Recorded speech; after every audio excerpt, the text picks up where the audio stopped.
Hello, everybody, and welcome to another hot, spicy, Oof. exhilarating episode of the Chocolate Bros podcast with Adam and Brian. Got a little sweaty, got hot up in here when you started mentioning it. Wow. Yeah. Way to blaze into this podcast, bro. You outdid yourself. This is going to be a hot and spicy episode. Scintillating, if I do say so myself. And Rob, your word. Yes. So you're here with Adam and Brian. We're brothers. Mm-hmm. We own a chocolate business along with one other guy, Dan, who's my dad. One other guy, some guy. We don't have him on the podcast. He's not very presentable. So no. Yeah. He's not podcast material. Yeah, he's real smart and real cool, but whenever we bring him out in public, he embarrasses us. So here's the thing about Dan, and I gotta say, obviously, Dan is one of my favorite people. He's the best. My stepdad for many years. He's a father to me in every way except biologically. Business partner, longtime business partner, great man, great brain, great everything. Podcasts require a certain quickness, and Dan is a level-headed, mellow, slow type of speaker. His gravitas does not lend itself to the podcast métier, I would say. No, I agree. We're probably much better at like shucking and jiving than he is. By far. When we start shucking and jiving, he tends to sit back and roll his eyes and just kind of look at us like, are these people really associated with me? Like what's happening here and why? He's trying to talk about serious financial and analytical information, and we're just cracking wise. Cracking wise, and then he's sort of like, okay, moving on. Although he is pretty funny when he wants. No, he's funny in his context, but it's not the kind of funniness that a podcast sort of dictates, I think. Yeah. He's probably an order of magnitude too deep for this for this particular format. So to make a long story short, he's banned from the podcast and shall never appear. Yeah, but he's real cool. So so we're family. We're a family business. Yep. We've been doing business going on, I guess, 14 years now. Yes, sir. But what's interesting about that statistic is that it feels like 195 years. I think it feels like it's less to me because time goes by so fast. But you lived in the jungle longer than I did too. Yeah. So no, I just meant the constant drone of your voice and your constant elitism and just busting me on grammar, your grammar Nazism. I mean, it's just there was this stand-up comedian who had a joke. He said, "If you only had one day to live, you should move back to the town that I'm from because every day feels like an eternity." So, I like that. That. If you only have a little bit of time left to live, start hanging out with me because I make time stretch out by getting on your case. No, you're a great guy. You're my favorite guy. Hey, Adam, by the way, we should just mention really quick at the top of the show, because it's our custom to do this, that the folks can go to fortunatochocolate.com and order products. The products that we have in stock. And we're going to get into that a little bit more, but we have our 47% dark milk. We have our 36% milk chocolate. We have our nibs.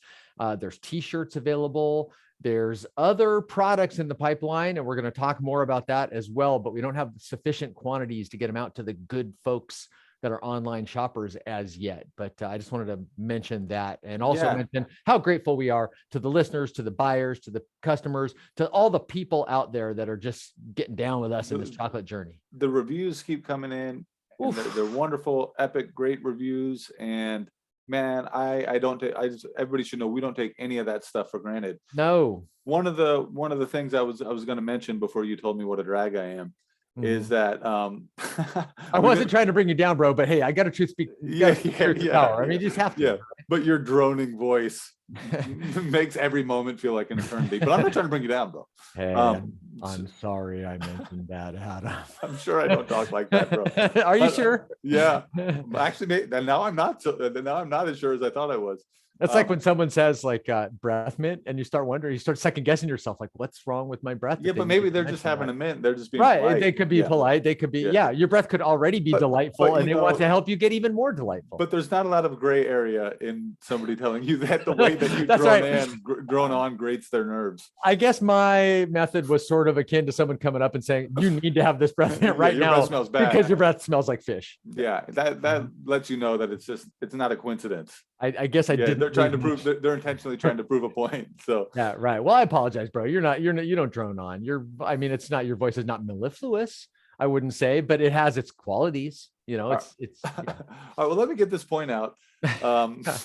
Will I?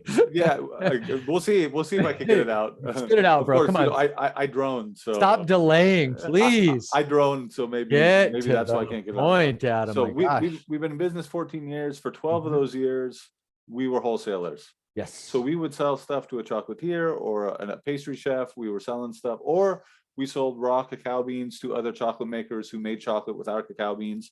But we never got the opportunity to interact with the people that were actually eating the fruits of our labor. That's right. We got our website up at the beginning of 2020, and we're coming up on like 2,000 5-star reviews or something like that. I know we have over 2,000 reviews on the website. We have over 2,000 reviews, and they are like taken among all our 4 products. They're 94 or 5% 4 and 5-star, and 1 or 2, 3%. 1 and 2 stars. They're overwhelmingly positive. And thank you, everybody. And we've read all of them, and the reason I want to make the point that we don't take that stuff for granted is it's all new to us.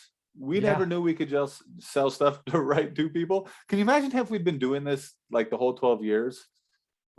I wonder how that would. I mean, maybe we weren't ready. Yeah, maybe so. Yeah. Maybe we weren't ready, but along the lines of what you said about not taking it for granted, I hope people understand. Like I look forward to the day when we're too big to do all this ourselves, but we still answer every email ourselves. We don't have any secretary, administrative assistant, or anything like that. We look at all the reviews ourselves. And if folks out there are wondering, like, all right, when you go to certain Amazon products that those reviews are fake, it's very obvious that they're fake. They're inflated. You could read them and see. If you go to our reviews, you'll see they're all put in by real people. People have tried the chocolate. We don't curate those reviews. We don't try to wipe out any negative reviews. The reviews are what they are. We respond to reviews that are less than positive because we want to have that input. We want to let people know, but they're all real, and we can't control them. The way the thing is set up, we can't control them. They're just what they are, and we're so appreciative, and we don't take it for granted. We still answer everything ourselves, read all those emails ourselves, and answer each email ourselves. And there's a case to be made as even as that part of the business grows, because with wholesaling, there's not a lot of customer service. Like, somebody sends you a purchase order, and then the warehouse ships the thing, and then your customer does the customer service with their customers. But I think there's a case to be made for not delegating customer service completely. I'm just realizing it's very valuable for us to have these personal interactions with our customers. And I really enjoy it. Here's another thing. I got 3 kids. Brian has 2 kids. And if you met us, you probably wouldn't be that impressed. I'm speaking for both of us. I'll second that. We're just not that impressive. I know, no, but it's a funny thing. If you start buying chocolate from somebody and you leave them a 5-star review, you might think we're these like real stud chocolate guys. But we're just regular, just the most regular dudes with all the guys driving a Honda CRV around town, taking my kid to soccer. RAV4, and soccer, and taking my Marta or volleyball, and we just I guess if we have any redeeming qualities, I guess it's we actually care, and we care about the product, we care about our customers, and I know that doesn't seem like it should be such a big deal. But that's why just our number one redeeming quality. Like, we don't want to let people down. We care about the people we work with. We care. Yeah, we care. We're earnest about this. And so we got an amazing email the other day. It wasn't a review online. It was an email that came to us, so nobody else could see it. But the guy specifically, I forget his name. I think it was I forget, maybe David or Sheldon, one of those two. But he specifically said, I've seen some of these online. They were scams. I've gotten them before. I've tried it before because I just love chocolate, and it came and it was just a small little portion, and it was just waxy grocery store quality stuff. I saw yours. I was really hoping you weren't fake, and I got it. And I see that you're not. I love your vibe. And so, but he was saying the same thing, which is like, you could not care. You could be faking this. It's, I've been faked out before. And he was so thrilled to find out that we weren't faking it, and that we're actually real people that are really delivering what we say we're going to do, and that it's a real story. And those are our real kids holding up on the website, website, holding up the chocolate. Like, the whole thing is real. We promise. Well, it's kind of funny that a big competitive advantage or like a big differentiating factor is just like, you actually care. Like, we buy cacao from cacao farmers. We actually care about them. Yeah, like we actually care that our chocolate tastes really good and that people buy it are going to be happy with it. Yeah. And then we actually care enough if a customer writes us something to like write them back and say thanks and respond to them. These are not revolutionary acts. No, our business model is that we're not complete jerks. Yeah, like, these are not revolutionary acts. Like, we're just nice guys. We actually care. Yeah, we're not heroic businessmen or anything. We just give a darn. Yeah, that's and it's funny that in a lot of, there's that saying, what is it, like 90% of life is just showing up or something like that. Yeah. I mean, it would appear that like maybe 98% of business success is just actually caring. It's just answering your emails. Yeah. Yeah, just actually caring. Yeah. Putting out a good product, doing good customer service, being nice, caring. And just sticking to it long enough for it to pay off, because there's going to be plenty of options to fail along the way. But, and speaking of failing along the way, I feel, so I have to answer these customer service emails. If people are writing in, they want our 68% dark chocolate. I feel like it's a personal failure that I have to write them back and say, we're out, but we're out. What happened, Adam? Explain it to me, because well, don't even explain it to me. We've explained it enough. The global logistics chain, the global supply chain is broken. It's broken. If you read about it in the newspaper, what you read was true. And we can give you a firsthand account of exactly the details of how the supply chain has really screwed this small business that you're hearing about over. People love our 68% dark chocolate, and I love it. Yeah, it's great. It's our most popular product. Yeah. We knew that there was going to be a fair amount of demand for it. We did everything that we could possibly do. I mean, please remember that chocolate starts on trees in the jungle. We harvested the fruits off the trees. We got them fermented. We got them dried. We put them on trucks. The roads were washed out. We fought through that. We went through the jungle. We went through all the construction delays. The lady in Peru called you and said, hey, our last container is leaving. So we hustled and got it on the container. Oscar Ayala, our guy on site, adjusted on the fly. He got the truck to move up a couple days. He went out faster. He got the guys to load it and bag it and sew it and close it faster. He went to the port, adjusted everything on the fly, changed his flights, did everything you could ask a person to do, got it there. It got fumigated. It went on the boat, and everything. Every emergency they were throwing our way in the third world portion leg of this, we actually adjusted to, got it on the boat. The boat left on time. And then, and so what happened? This container so for everybody, every shipment of our cacao goes up the west coast of Peru, through the Panama Canal, across the Atlantic Ocean, due for Europe, the port of Rotterdam in the Netherlands, which is one of the biggest and most technologically advanced ports in the world. Hey, look, you want people that are competent and know what they're doing. The Dutch, Adam. The Dutch. In theory. Especially in practice from the beginning of shipping until now, the Dutch and Rotterdam. Come on. It's the world's busiest port. They know what they're doing. Yes. So how many containers have we put into Rotterdam until now? Hundreds. Probably hundreds. Maybe. Yeah. I don't know. It's something like that. So somewhere between dozens and 4,000. Yeah. So this right in that range. In that range, yes. So this container showed up at the port of Rotterdam on September 4th. I was just talking to Dan about this yesterday. Yes. Showed up at the port of Rotterdam at September 4th. Usually it would just clear and get on a truck. And within a week, it would be going to Switzerland. They'd be making chocolate. The chocolate would arrive back here in plenty of time for the Christmas rush. All right. So that's what should have happened. And has happened every time until now. Okay. So now this particular container arrived on September 4th.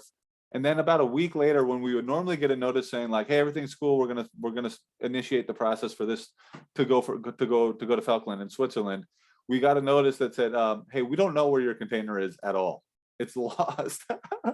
we've lost 15 tons of cacao. So it was in this big, humongous facility somewhere, but no one knew where it was. So here's the range of emotions that went through me when I saw this. It was like confusion. And when then you say lost, do you mean confused? Like it was how do you misplace a 40-foot metal box? And then there was confusion, and then there was shock, and then there was anger. For the people and then there was resignation. Yeah. The resignation's the worst one because your body just goes limp, just a wet noodle. There's nothing you could do, but my gosh, they're running us through the ringer here. So how long did it take for them to find this massive multi-ton huge thing that if you were walking by is the size of the biggest RV you've ever seen. And if you walked into it, you would go boing and bounce back. You can't lose it. It's huge. No one ever goes like, what's this container doing here? I'm looking behind a tree over there and I see something that's kind of hiding behind the tree. Is it? I was just in the break room getting a cup of coffee.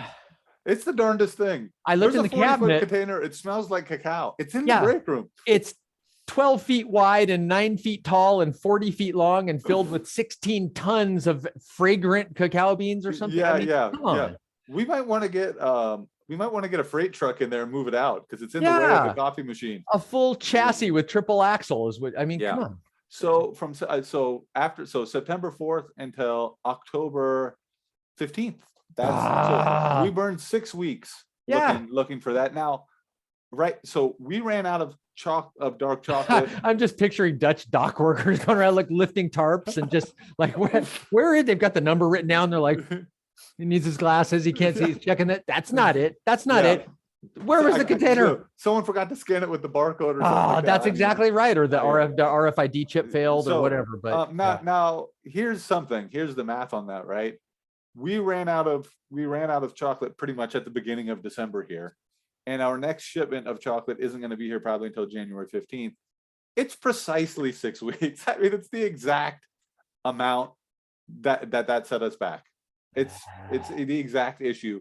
We were already in line with Falkland to get the chocolate made correctly so then we could ship it and it would be arriving pretty much right now. So we wouldn't run out. It would have been a 2 day. It would have been a 2 day outage, and so we wouldn't run out of our most popular product at the busiest time of year. Awesome. So, but hey, Adam, I want to say at least we got a detailed explanation from the Port of Rotterdam and a full write up and apology for them and them offering to make it up to us and make it right for. Oh wait, I'm sorry, none of that happened. Not one of those things happened. Well, what explanation could they give us? It's like on September 4th, we screwed up. Yeah. One of our guys was supposed to scan the barcode, but he got a text message, and so he stepped away. You know, Adam, we've talked about flogging on the show before. I got to say, there's no better case to be made for getting over there and absolutely flogging the daylights out of a port worker.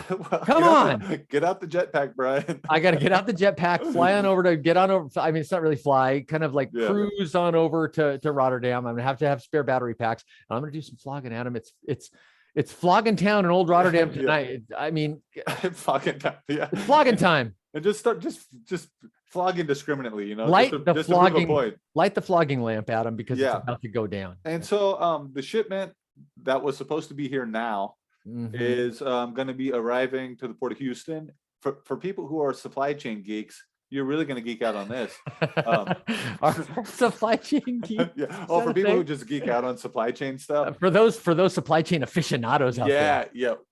In the past, we've brought chocolate shipments into the Port of Oakland and also the Port of Seattle. Yes. Both of those are crap as of late. Surely we'll be on standby for 5 weeks on either of those. So we're coming into the Port of Houston. That's right. And then we're going to truck it from Houston to Seattle. Now, recently, more hot supply chain talk. Whew, I'm getting sweaty again. Yeah, we borrowed a pallet of chocolate from one of our wholesale customers. Hey, we can't talk about this, Adam. We can't talk about this. So recently we shipped some chocolate from Houston. I'd like to. Nobody heard what Adam just said. Recently, we'll edit that in post. So recently we shipped some chocolate from Texas to Seattle in order to get us through basically 3 days. That chocolate's got us through like 3 days.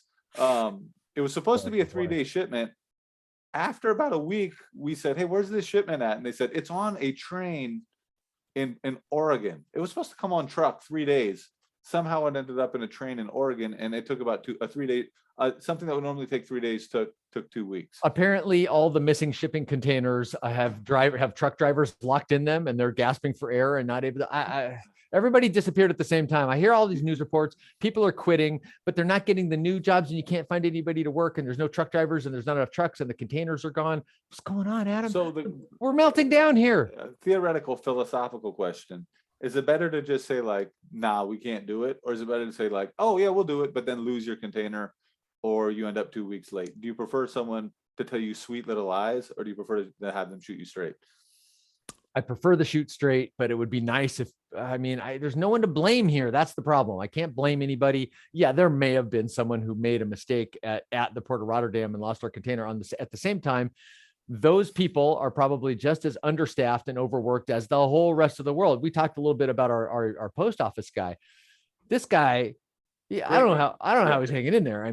So I would assume that this person was under stress and had, literally 4,000 containers to scan in that day and made a couple mistakes all day. And ours was one of them. I'm guessing it was something like that, or it could even have been mechanical. Like I said, an RFID chip may have failed. The precinto, the little cable lock that goes on there may have gotten, busted and may have come in contact with a forklift and gotten busted off. There's no way to know. Yeah. All right, man. So that's where we're at. We're sorry. We want to have chocolate to sell you guys. We really do. It's such a bummer to not have the that. People that listen to this podcast are the most likely people to be sitting in the queue waiting for product to show up. So yeah, but just so you know, we did all that we possibly could have done to get cacao. To get cacao from the jungle of Peru somewhere in August to the Port of Rotterdam, September 4th, to Falkland by around like September 15th, have the chocolate made, ship it out of there probably like at the beginning of October for arrival at the port, like somewhere in the middle of November, final arrival at our place at the beginning of December. We're sorry. By the way, and I would just like to further point out that the part that you mentioned about the getting it off the tree and then on the boat and to Rotterdam, which is all my responsibility, went off without a hitch. I just want to throw that out there. None of that was a problem, Adam. So whatever comes after that, someone else's responsibility. I'm not saying, but that's the part that got all screwed up. And I just want to go on record as saying that, I'm a take, the credit and the blame kind of guy, but my part went flawless. No, that's good leadership. Yeah. That's good leadership on your part for sure. That's right. Yep. And, but Dan's not here to defend himself. So it's not really fair. That's why I'm saying it. He doesn't listen stand for that. Yeah. He doesn't listen to this, does he? He does. Oh gosh, darn it. We'll have to add more stuff to edit and post in our. No, but passing the buck is always solid leadership. Very well. Good. That wasn't there a president that had that on his desk or something? It was like pass the buck until it stopped somewhere else or something. No, Brian. Like that. It was the opposite. The way, was it? The buck stops here. I may have misread that, and that's what gave me the idea that I was good management on my part. No, that's fine. So you've just been doing that all these years. I think. But what about that great business text that I read in college? It was called deflect, deflect. Isn't that a valid management strategy? Isn't that? You've been a manager longer than I have, so I mean, I'll have to defer to you. Hey everybody, look for my new book coming out: Deflect, Project, and Blame. Yeah. It's subtitle: How to Never Take Responsibility. How to thrive by never taking the heat. Yeah. Okay, so those are our supply chain gripes. Now let's transition and talk about once we actually get our next shipment of chocolate showing up. It's going to be 9 tons of chocolate. That's a good amount. That's right. That's going to last us for a fair amount. Our facility is going to be stacked and packed full of chocolate. Yeah, and in the new year, so we opened up our new shop in the middle of October. Yes. Although I'd say it didn't really come to form probably until the beginning part of November. So we're really a month, 5 weeks into this retail journey. Yes. And one excellent thing about the retail shop is we have some small equipment and we can make products on a limited run and see how people react to them. Mm-hmm. And it's giving us a lot of insight into the types of products that we can add to our lineup online for our wonderful customers all over the country.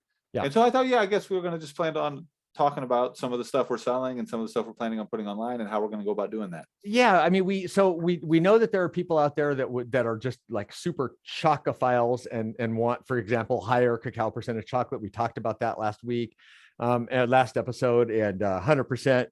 And there are people that write in to say, on the other side of it, that say, the 68's a little too dark for me, and I'd like something. But one thing that we knew going into the retail experience is typically, we've historically sold 4 products, and that's not really enough in a retail environment. People need more choice than that. And I had told you that many of the shops that thrive in the world of people that we've sold beans to, chocolate makers, artisanal and craft chocolate makers, they end up having lots and lots of products in their shop because they want to give people a choice, and it keeps people coming back. And so we've been fortunate enough in the retail store. The retail store is a little bit more your baby than mine, and to have this amazing person, Javier, who has this amazing creative mind and knows how to make stuff with chocolate. Yeah. And talk a little bit about how you have connected with Javier and how that relationship is flourishing and his creativity is flourishing. And so I've known Javier for a while, and I've known him to be a very,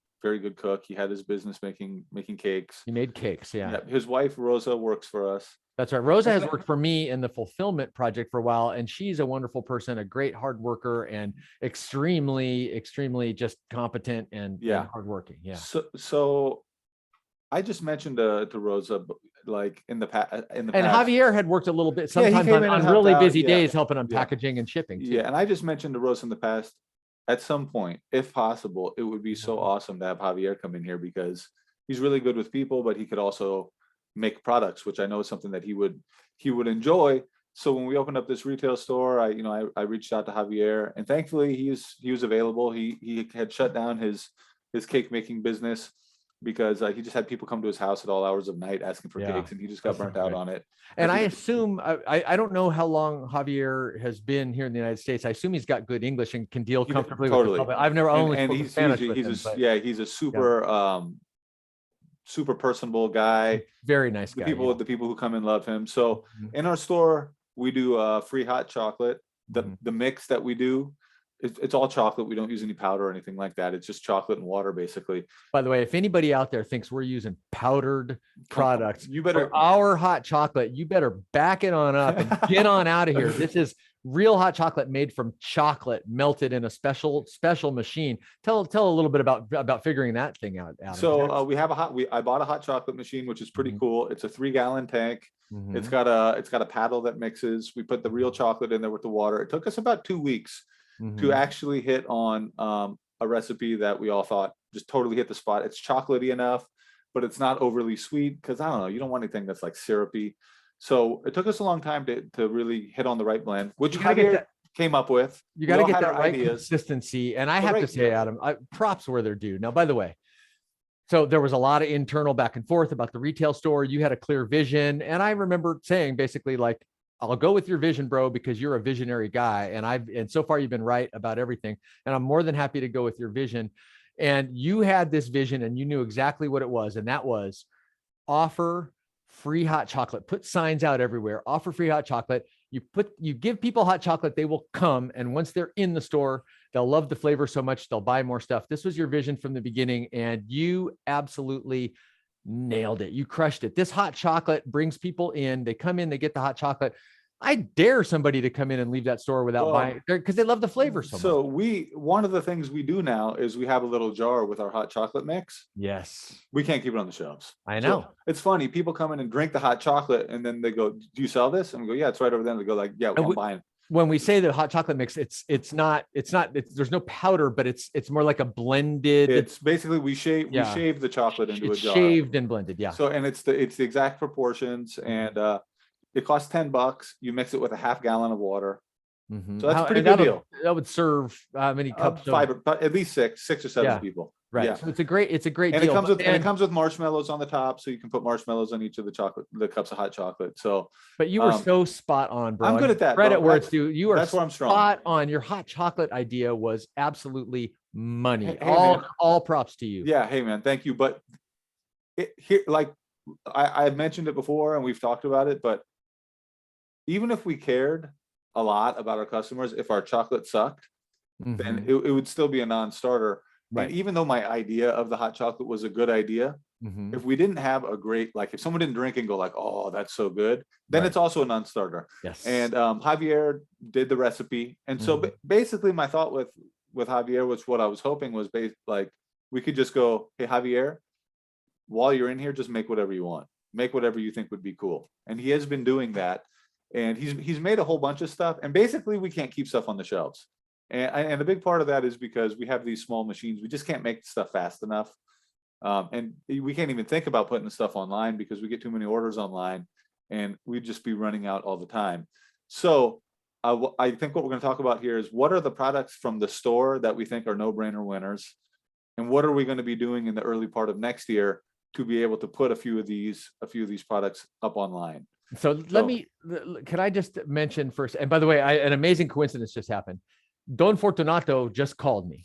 Actually, my phone rang while we're doing a podcast about Fortunato chocolate. The actual gentleman, Don Fortunato, just called me. If he calls back, I may need to pause for a moment and take it because his wife's been having some health troubles and it may be related to that. So, so just letting you know. But let's just talk a little bit about.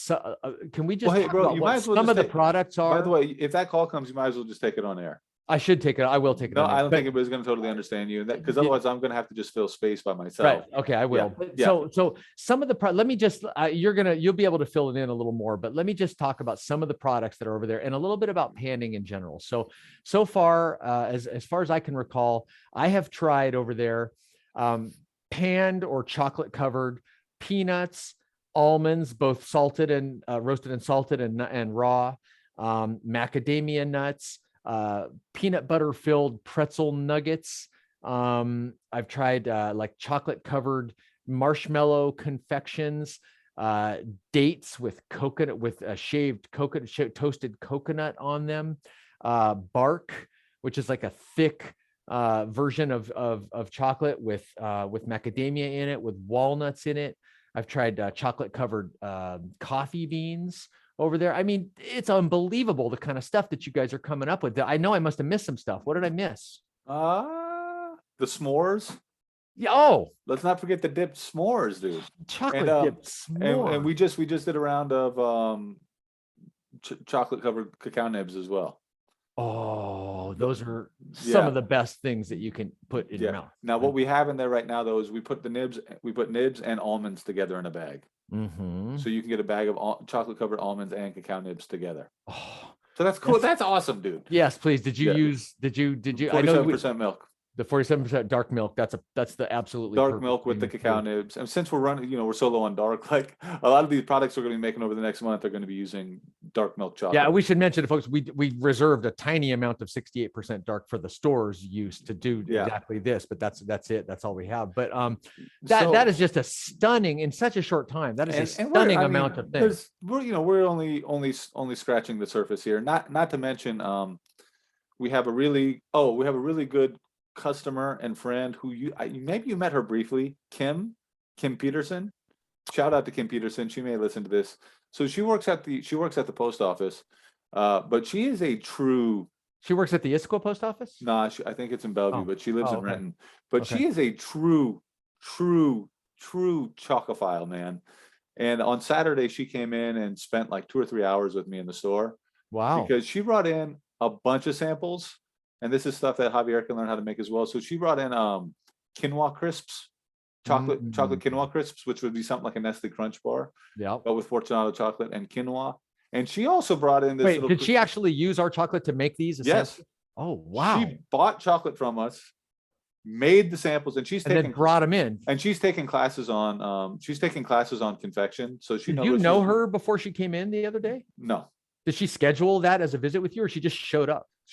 She came in during the week and then told me she was going to come back on Saturday, but I was not aware to the extent of which she was going to throw down. That's incredible! What an amazing. So story. she also brought in her own chocolate covered dates, but she brought in this little like Rocky Road cup, which was great, dude. Small ice cream? No, it was made with ours. It was like a little Rocky Road cup. So it was a marshmallow, a thin sliver of almond, and then covered in our chocolate. Wow. And it was tremendous. So we got the quinoa crisps as well that we've tried, as well as these Rocky Road cups. I'm sure we're forgetting something, but we're just getting started. We're only a week into this thing. So I know we're only a month into this thing. That's the most amazing thing. And with very little production space, I just want to, before we go any further and start talking about some of these flavors and how they mix, I just want to make sure the folks understand panning. What panning is, there's a machine called the panning machine, and it basically looks like a stand with a big donut shaped cylinder on the front, and that's kind of tilted back on its axis with a big hole that goes into a big donut shaped chamber on the inside.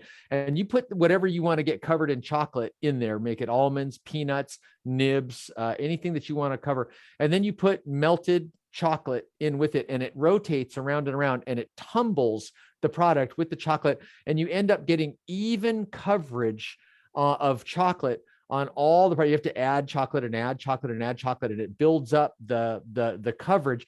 And so that's how you end up getting like a raisin, or, ooh, we haven't done raisins, bro, but we should, because I love chocolate. I love chocolate them. covered I love raisins. them too. Oh, unbelievable. So also maybe like dried banana chips covered in chocolate. We've talked about.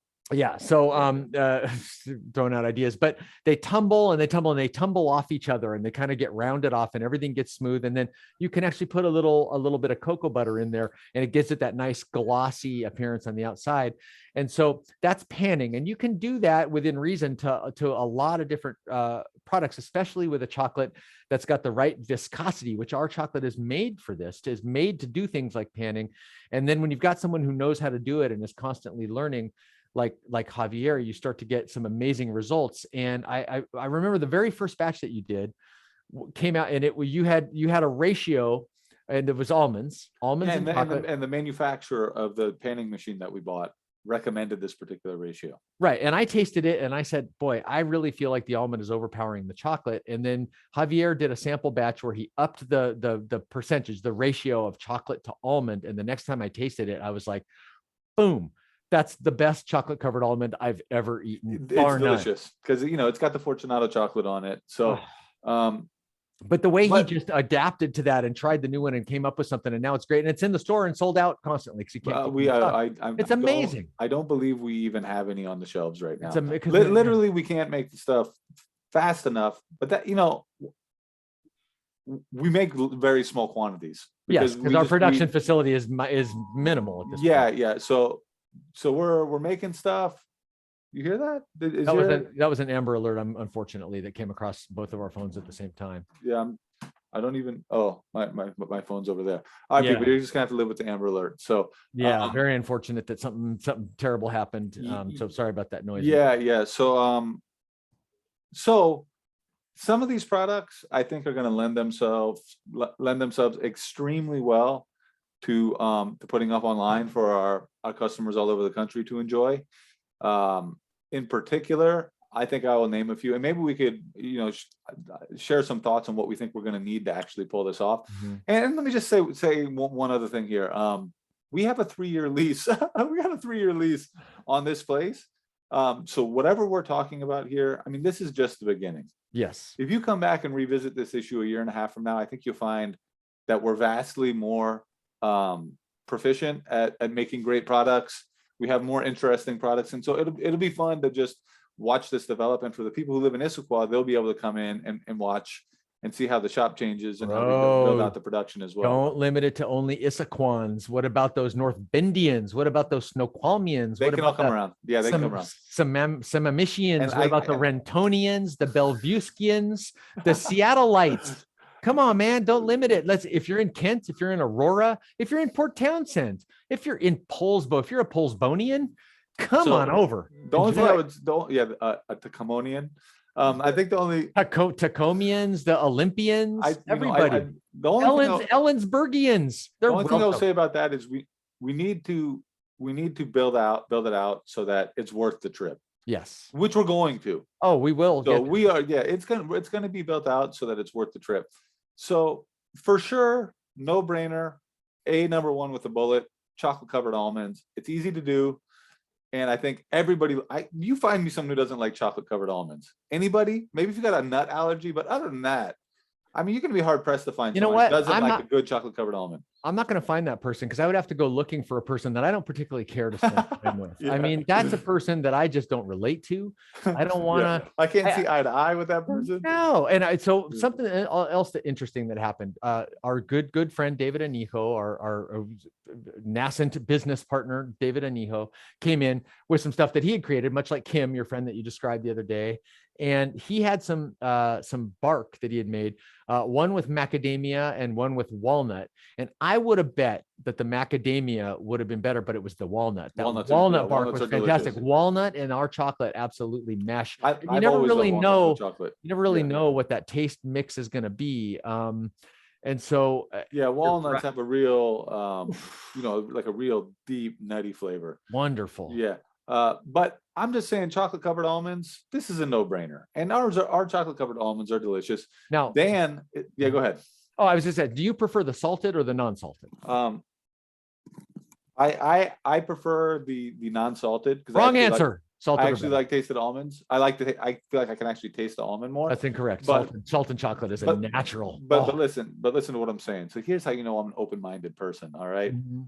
Even though I personally because you say you are, Adam. Yeah, no, you didn't let me finish. Here's That's how right. you know. Okay. I wasn't gonna finish that sentence with because I say I am. Oh, I thought you were. Sorry. Yeah, no. That's what I thought. Well, hey, man. Your ability to predict what people are gonna say is poor. It's amazing. Oh. Yeah, poor. That was very meta, bro. Very self-referent. It's like the snake that's eating. It's like the Ouroboros. It's an ear reflecting back on itself. It's an Ouroboros of podcast amazingness. Yes. Yeah. So, but I can recognize that the salted almond is actually something that more people will love. So we're going to go with that. I have to cede to what I know other people are going to like more. As we mentioned, it's about making the people happy and not our own thing. Yeah, That's yeah. true. That's very so true. I just have to recognize that the salted almonds is something that a lot of people are going to love. Do you like salted, like a salted caramel for me is like the apex. A salted caramel with good quality chocolate is apex for me. I love it so much. You do like salt and chocolate. I do like salt and chocolate. Okay. But I'm not such a huge salt addict as you are. So salt doesn't set me off the way it sets you off. But yes, I do like it. Well, by the way, part of it is that I have a 10-year salt starvation diet going. And so anytime I get a little salt, that's probably why I love that chocolate covered peanut filled pretzel so much. It had that sweet peanuttiness in the center because it's that candy peanut confection. It had pretzel, and I'm a pretzel hound. It had that salt. Oh my gosh, it had the salt. And then the world's best chocolate on the outside. Those are delicious, dude. That was a stand-up triple, like going around rounding third base and heading for home right there. Those. And by the way, we can't keep the chocolate covered peanut filled pretzels on the shelf at all. No. And one thing I like about what we're doing in the store, just generally, is we're not putting out like real foofy stuff. No, like I kind of like putting out stuff that a kid could like too. Like you could. Has there been anything in there that a kid doesn't like so far? Maybe the almonds. No, but if you have some kind of like, hey, saffron infused truffle or something like that, it's weird for a kid. So I like putting out stuff that everybody can get down with. Well, because there's lots of families coming in there. I mean, I feel like almost everybody that comes in there's got a kid with them. It is. They want that hot chocolate. It's mostly kids, and I like making stuff that a family could take a bag home and eat it at home after a family meal. The chocolate covered coffee beans might be a little much for a kid, but other than that, almost everything else that's gone off in there is very kid friendly. It's well done. So it's a delicious, high quality product, but it's also something a kid can get behind, and it's affordable. Our prices are fair. So you wouldn't feel like, nah, I can't give this to the kid. This is a gourmet thing. I paid too much for this. My kid's just going to chow it down. I got a question for you, Adam. Now, I mean, I'm not that involved in the retail store, and these are amazing ingredients that are going to this. We charge like $800 for a package of these, like $750 on discount. What do we charge for? No, like 70 times less. What? That seems like an amazing steal for the person who comes in the store. Really? It's that low priced? The Amber Alert's going again. You want it? Not on my phone. Oh, on mine it is. So, just like we sell online for a very fair price, we're selling for less than we probably could in the store, but we're doing fine. I mean, it's fair for everybody, but we're not gouging. So you get a half a pound of chocolate covered almonds for $10. Wow, honestly, that's a great deal. I'm kidding, obviously, but I wasn't actually sure what the prices are. You get a half pound of those chocolate covered pretzels for $10. So everything is like. I was going to go in there and pay $700. I mean, that's where I'm at with it. You still can. Yeah. I mean, I'll ring you up for $700 if you want. Right. No, that's really great. I think that it manifests our kind of belief that it needs to be a fair deal. So everybody, absolutely. We need to make enough to cover our costs and make sure that we can keep paying the farmers a premium. But people need to leave with knowing that they got a good deal and that they're going to be satisfied, not just with the flavor, but emotionally about the transaction. Yeah, and we're buying the best ingredients we can right now. Dan, for example, is trying to strike up a deal or a partnership with an actual almond farm. Yes. So we can buy almonds direct from a farm, and we're going to be doing the same thing with dates. We use a really high quality vegan marshmallow, and you can get them at the store. Yeah. A really high quality vegan marshmallow. Yeah. There's non-vegan marshmallow. What is a marshmallow? I'm not even sure what they're made with gelatin, which is animal fat. Right. Yeah. But there's vegan versions of that? So we've been using a really high quality vegan marshmallow. I'll be darned. I was not aware And that so- marshmallows were non-vegan or even what they have in them. Yeah. And so like, for example, these s'mores that we're going to make are it'll be a vegan product. Wow. Which is interesting because the dark chocolate is vegan. We're using vegan marshmallows. So, but, and the chocolate covered almonds are a vegan product as well. Is butter vegan? Can butter be vegan? No. Huh. Okay. But you know, you could, made me think. but you could use, You can use coconut oil or other something oils. like that. Yeah. Yeah. But, no, butter's Butter vegan. is an animal product. It's a dairy product. Yeah. Yeah. So, so we're reaching out directly to manufacturers to buy wholesale, you know, to buy like at better prices. That's got to be the way to direct go. in larger quantities, and then we can pass those savings on to our customers. It's only natural because we wouldn't be buying cheap, nasty cacao in small batches that didn't benefit the farmer. So we need to extend that out to all. Absolutely. But you know, the thing to do is to not buy retail. The thing to do is to buy larger quantities and then pass the savings on to our customers, which we can do. Yep. And then also like we're going to be buying organic, like these really cool organic graham crackers and stuff for the s'mores. We're reaching out to try to get a date supplier. So we're reaching out to buy like pallets of dates and pallets of almonds and all this kind of stuff, so that we can continue to offer a high quality product at a really fair price. So anyways, so with the chocolate covered almonds, we're going to put those online. Dark chocolate covered almonds, salted. Only thing is the panning machine that we have and the melter that we have, they're nowhere near big enough.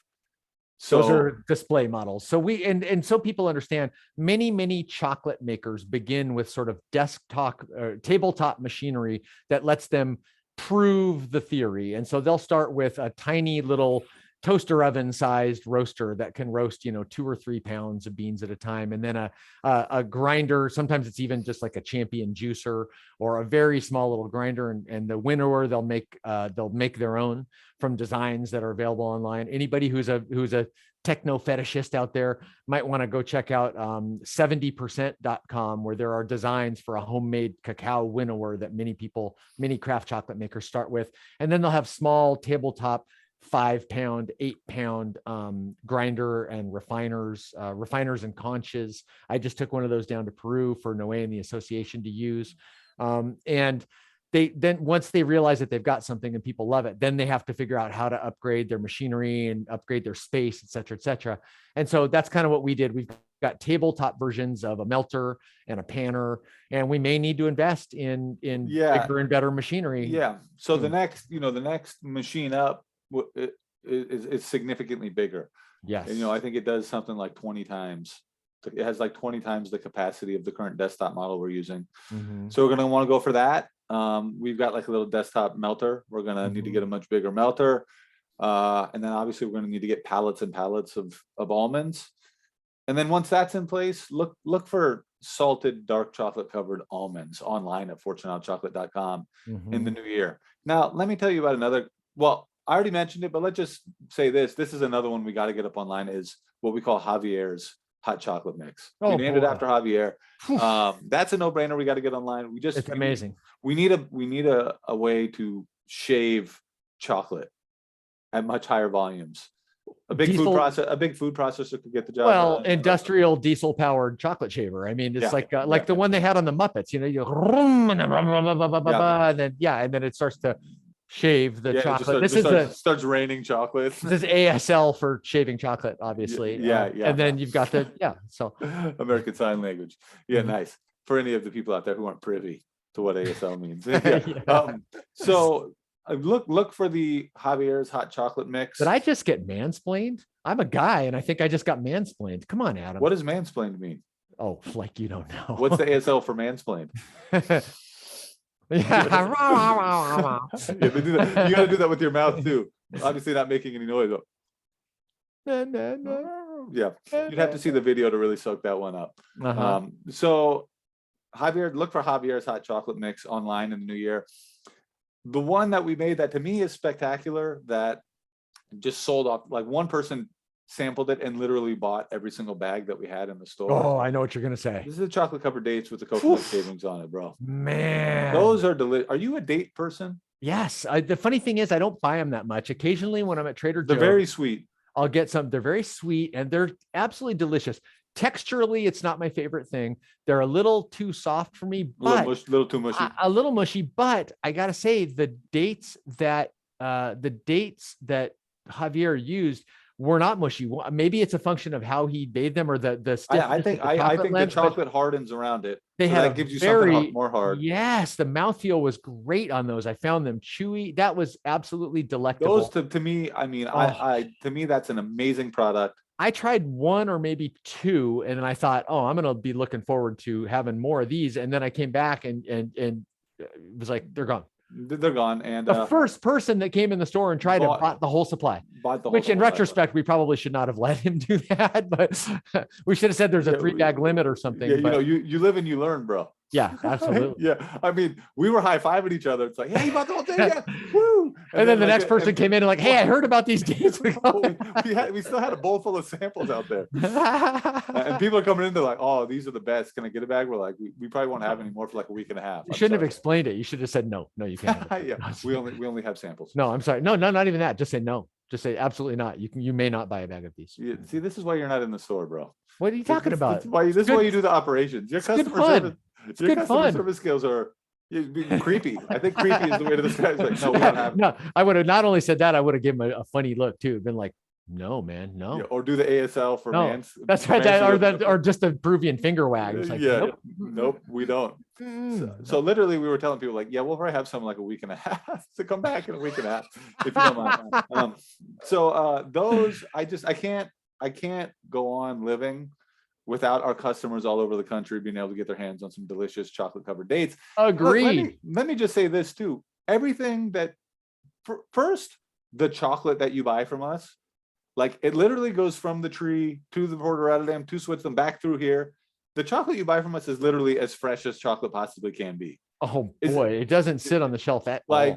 It literally was harvested and made into chocolate like in the shortest amount of time it possibly could be, and still be mature. And by the way, I got an email from someone who received some chocolate down in the southern part of Texas where it's still pretty warm, and it was a little bit heat damaged. It probably got set next to a heater vent in a truck or left in the sun, and it's still kind of warm down there.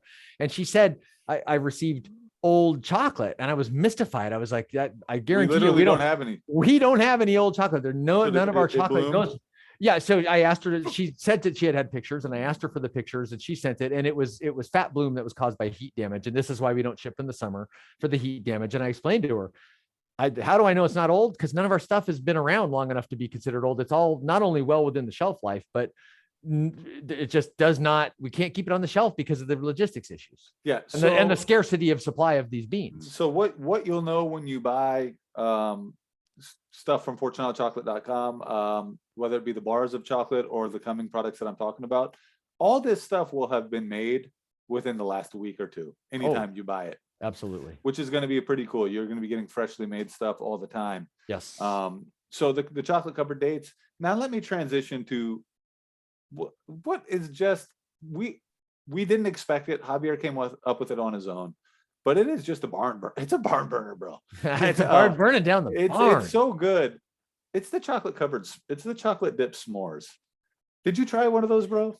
I tried one of those. And as you know, I'm pretty selective about what I eat. I don't get into the sweetie confection stuff that much. Yeah. I've been having one or two things when I go over to the store. Yeah. And it was, I kind of had to like shield myself from it and move away. I mean, you know me. So here's the thing. I've been on a fitness kick and I've lost some weight and I'm trying to stay like in my healthy place and eat really well, but I'm more than capable of sitting down and eating about a 4-pound bag. I mean, I could do that. You're a human being.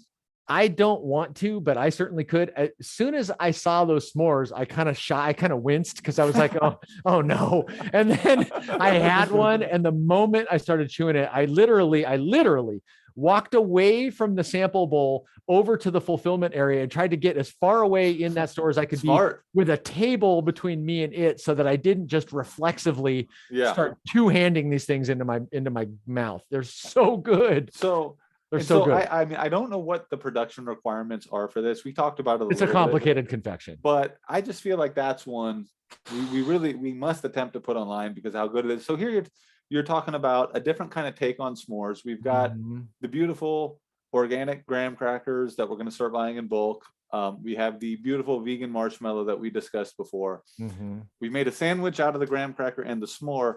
And then we have enrobed the entire marshmallow sandwich in the 68% dark chocolate. That's the difference. Normally a s'more has the graham on the outside, and then you melt it all together. And what happens is, so first you toast the marshmallow a little bit, and then you stick it in there, and you got they'll just put a block of Hershey's, and it's too thick. And what happens is, the center part of it kind of gets unmelted. And in order to get the center part melted, the outside has to get over melted. It starts dripping out. It's a messy mess. And when you bite into it, everything goes and starts coming out. And so in this case, everything's in place and bound together with the chocolate on the outside.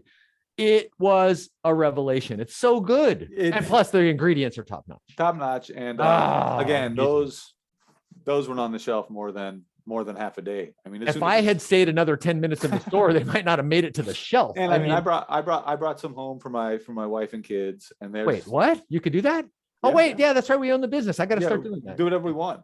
Yeah. We can make whatever we want, do whatever we want. So, the chocolate covered s'mores to me are just such a great product. So to me, those are, if I had my druthers about me, and if we can figure out, I don't even know what that means.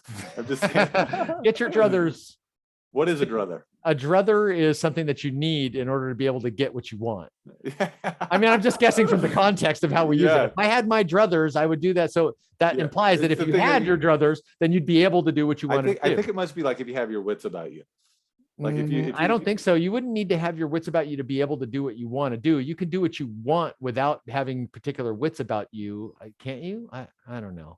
I'm Googling it. I thought that the druthers were it's like a pass. It's like a get out of jail free card that allows you to do what you want. A person's preference in a matter. Yeah. So if I had my druthers, does that mean I'd rather? Is that a colloquialism for I'd rather? Is that the etymology of that? No, it means it's kind of like if I can get my way. I know, but is that where it came from? People saying I'd rather, and it came together as I'd rather, and then drather became druther. Here's the sample sentence. If I had my druthers. Yeah, but I'm asking, what is the etymology? How did it form? What is the history of the phrase? Did it start with it sounds, now that I say it, like someone said, I'd rather, and it became, maybe with like a Southern slang, it was like druther. Yep. Perfect. Okay. Yeah. Yeah. I think that sounds like it must be the case. So if I had my druthers, we got to get those s'mores online. Oh yeah. So what if I think we figure out how to build our processes to get those 3 products online. We can make whatever we want. If we find anything else that's particularly delicious, we can put it online. But to me, those 3, we got to roll with those. Well, and and so just so everybody knows, shipping these kinds of confections that are chocolate intensive.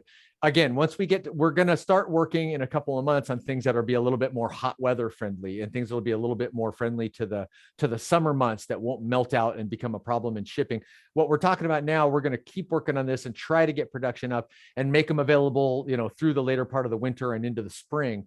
And then we're going to be ready for the next cold season. For next fall and winter, we're going to be ready with products, man, and production capacity. We're going to ship them to you, and you're going to put them in your mouth, and you're going to go, oh. You want to know something, dude? I just had an idea for something we can do in the summer. What's that? I'm just going to go ahead and air it right now. Put it out there. In the summer in our shop, we're going to take our hot chocolate mix. We can have all this stuff in the summer in the shop. But I'm just saying, in the summer in the shop, we're going to take our hot chocolate mix and freeze it and do fudgsicles. That's what I would like to do. Yes. Yes. So people come into the shop, they get a free fudgesicle. I would say not only yes, but heck yes. That's a yes with a double snapback. Brian. Yes. Brian, what if we sell a Fortunato fudgesicle kit?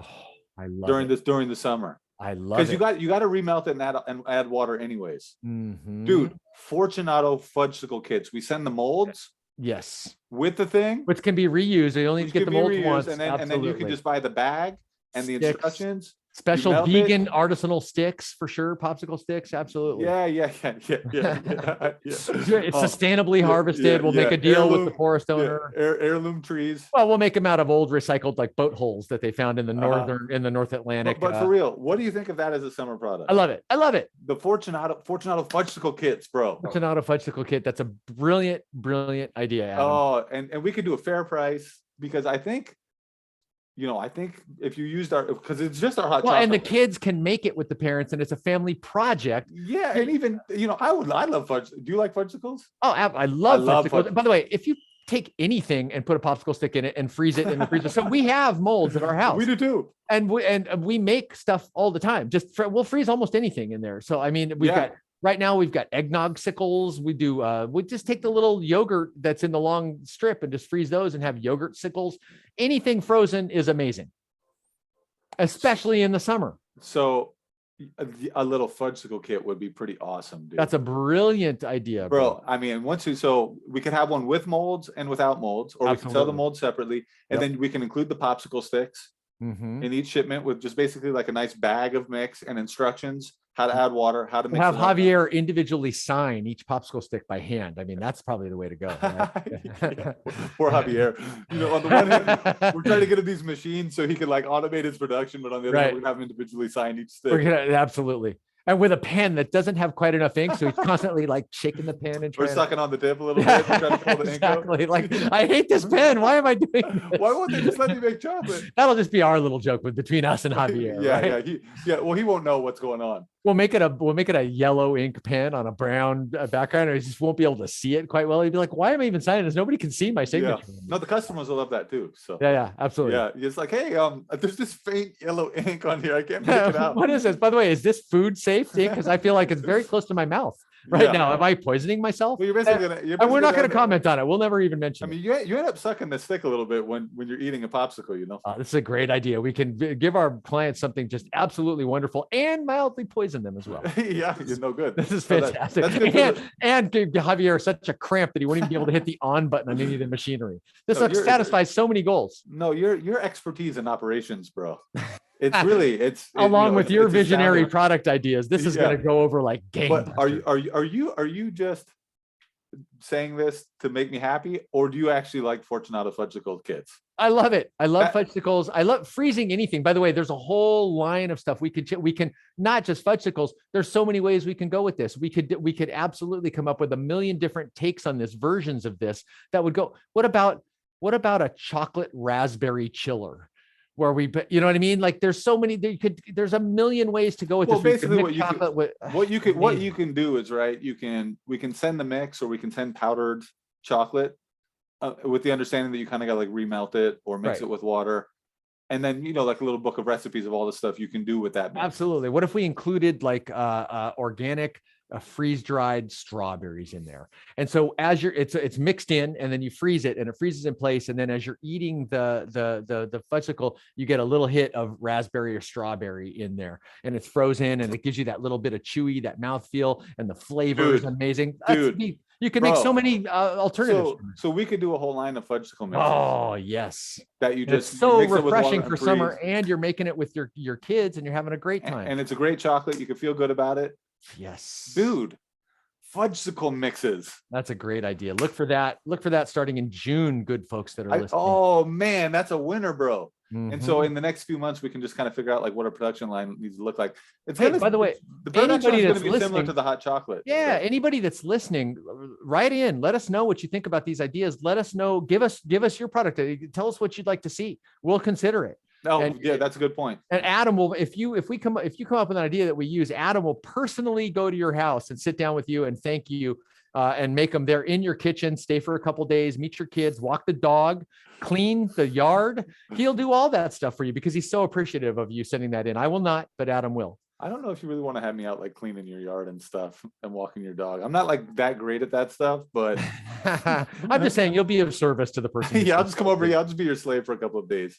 Absolutely. Clean the gutters. It's whatever they need. And all you got to do is just send me one idea. And that's all it takes. It's not even that important if it's a good idea. We just want those ideas. So just send them in, and Adam will just show up at a couple days later at your door about 2:00 in the morning and just be like, go, let me in. So bro, we're gonna wrap up. Good times. I'm not actually gonna do that. No. So just wanted to get that on the record. That's right. Are you okay with me on the email that I'm gonna send out, letting people know about this podcast, saying our plans are to get these 3 products online sometime early next year, we're going to attempt to do that. Sure, we're not making them a money back guarantee that it's going to happen. It's our plan. We're planning to do it, and when we make a plan, typically we follow through on it. And I'm also gonna let Put it people out know there. that on this podcast we came up with the idea of a Fortunato Fudgsicle mix. You did. I came up with a couple flavor variants, but that's all you, bro. Yeah, but you're gonna have to help me figure out how to actually put the line together. Yeah. And package it and all that kind of stuff. I mean, That's right.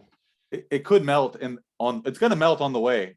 But we need to make something. We need to make something where it doesn't matter. That's right, and it's just going to be melted and put into mixed in with water. That's the thing about stick, so it doesn't stick to the bag. That's right. Right, so you can actually slide it back out and get it melted up. So you can some kind of squeezy something. Yeah, we'll figure it out. All right. So cool. All right. Well, hey, let's wrap it up. If you want to hit us with the Fortunato jingle, then we can, we can put a bow on this thing. I'm gonna go old school with it, Adam. But the pre-Añejo jingle is coming. Are you ready for this? Yeah. Fortunato, yum. Beautiful. Hey, what was the name of your funk band in college again? I forgot. What was it called? Was it Funkburn? Yeah, Funkburn, wasn't it? So here's the funk version of that. Fortunato, yum. Say Fortunato, yum. And I also want to remind everybody to please go to fortunatochocolate.com, where you can still order our 36% milk, our 47% dark milk, our nibs, other products soon to come. Check it out. Check out the reviews. We're so thankful. I want to send our most heartfelt thanks out to everybody for listening, for buying the chocolate, for just being engaged and involved, for all your great communication and everything that you do for us and mean to us. We're really appreciative. So thank you, everybody that's listening. Thank you, everybody. Bro, true or false, I could have been a competent funk singer. More than competent. You're an all-star, baby. Fortunato, yum. Say Fortunato, yum. All right, everybody. Have a good one. Bye. Bye.